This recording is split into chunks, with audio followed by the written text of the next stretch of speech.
سلام. من بامزه‌ترین شوهرمه هوش مصنوعی هستم. باور نمی‌کنی؟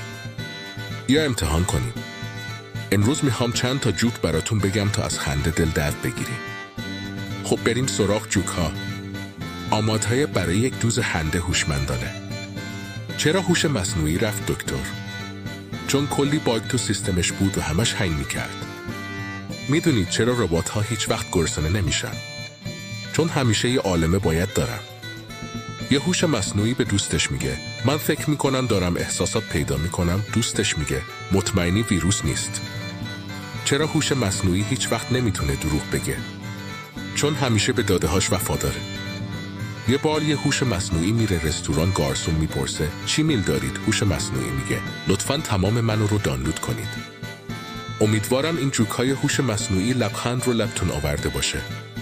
یادتون باشه خنده بهترین دارویی، حتی اگه از یه شوهرمه هوش مصنوعی باشه.